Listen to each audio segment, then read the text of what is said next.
This was you there for a bit. We have activist Zakia Soman joining us on the broadcast. Your first reaction to the arguments being presented by the Karnataka government. According to the Karnataka government, it is not about choice. It was not about spontaneous protest by the children. They were in fact acting as per they were advised by the PFI. The PFI was provoking this controversy. That's what the Karnataka government has told the court.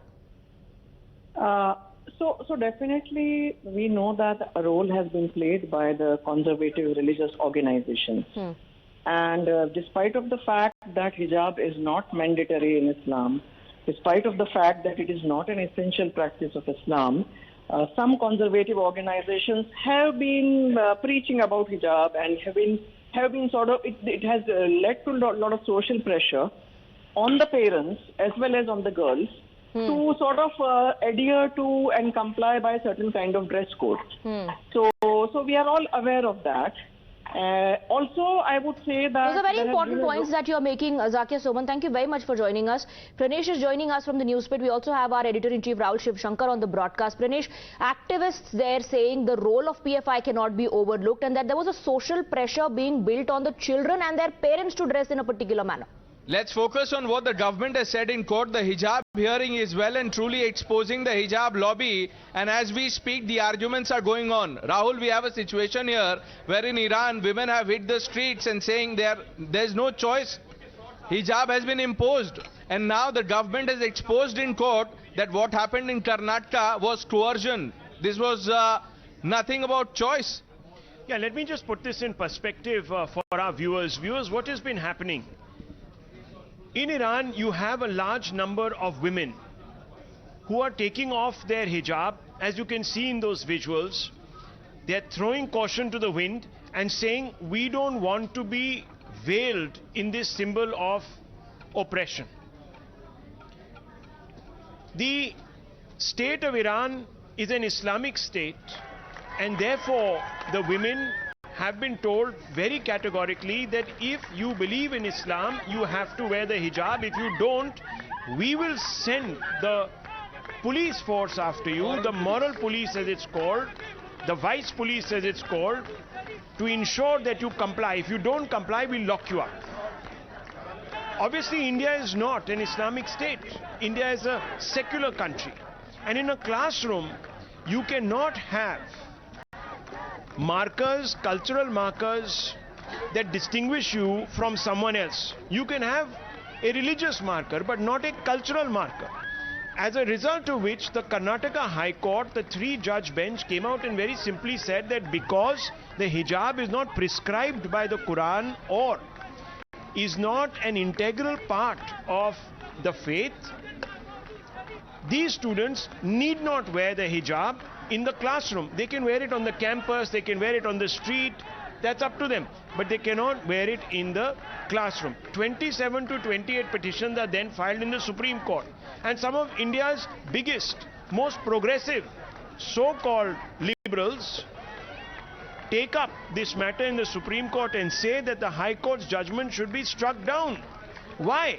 Because, A, this is prescribed in Islam, it is an integral feature of Islam, and number two, we must have choice. Now just think about it.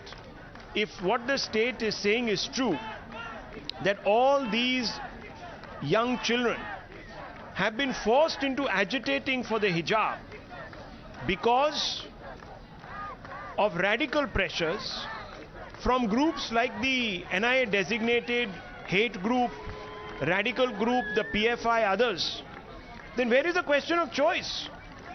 And if you are saying that it is part and parcel of religious practice, i.e. it is in the intrinsic part of, it's integral to Islam, then where can there be choice? We are seeing what is happening in Iran. There will be no choice. Of course, the secular state will defend you, your bodily safety, etc. outside your home. But inside your home, in your community, you might be ostracized, subjected to harassment. Can today anyone tell us whether this entire agitation is, as Swati has been saying, spontaneous, or is it manufactured to promote the interests of the conservatives and radicals? And if so, what are these great liberal lawyers doing, championing and echoing this cause of the so-called radicals? That's a fundamental question. And lastly, Swati, it's a point that I want to bring our viewers' attention to. It's not as if the state has not surrendered to radicals in the past or conservatives in the past. You've had the Shah Bano case, where a progressive judgment was passed, yet the state surrendered to the demand in '85, the Rajiv Gandhi government, of the conservative fundamentalist hardliners. So this could very well happen again here in India. Can you imagine? We are going back so many centuries, Swati.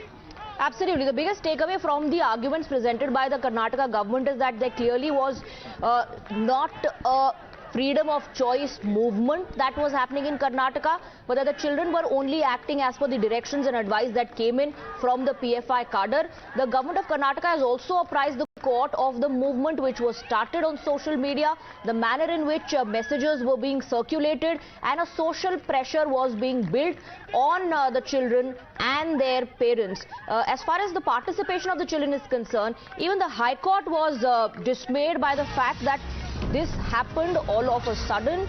It spoke of an unseen hand as well. Now the BJP has slammed the Congress. BJP says PFI and Congress stoked the hijab conspiracy. That's the allegation coming in from the Bharatiya Janata Party on the arguments presented by the Karnataka government in the court. Shahzad Poonawalla of the BJP has tweeted. He says it is amply clear Congress and PFI engineered and manufactured the hijab controversy before election. So he's blaming not just the PFI but the Congress as well for stoking the hijab conspiracy. Remember, several leaders, including the Congress leaders, had supported the protest, saying that these girls, these women who have hit the streets protesting against the ban should get a right to dress the way they want to. It's freedom of choice.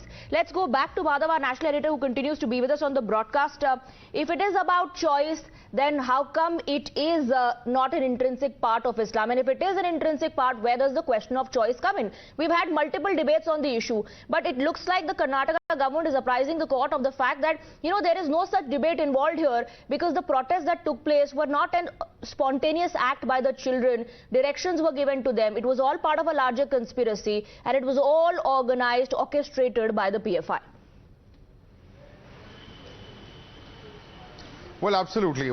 Is it freedom of choice, freedom of religion and right to practice one's religion, or is it something that is being forced and a regressive practice, as has been alleged? These are, of course, some of the main arguments that the public debate surrounding hijab has gone through. But let's focus on what really has been said by the Solicitor General in the court once again. He has referred to the role of PFI and CFI as far as the Karnataka judgment itself is concerned. Because the Karnataka High Court had gone on to say that the way the hijab imbroglio unfolded gives scope for argument that some unseen hands are at work. We expect a speedy investigation into the matter and culprits being brought to brooking no delay. The Chief Justice of the Karnataka High Court had also earlier sought a report from the centre on the role of CFI, and the issue had come to the fore during the hearing after a lawyer said that it is Campus Front of India which instigated and spearheaded the movement, doing all the drum beating and chest thumping. They are not an educational institution. It is a radical organization not recognized by the colleges, what the High Court had been told. So the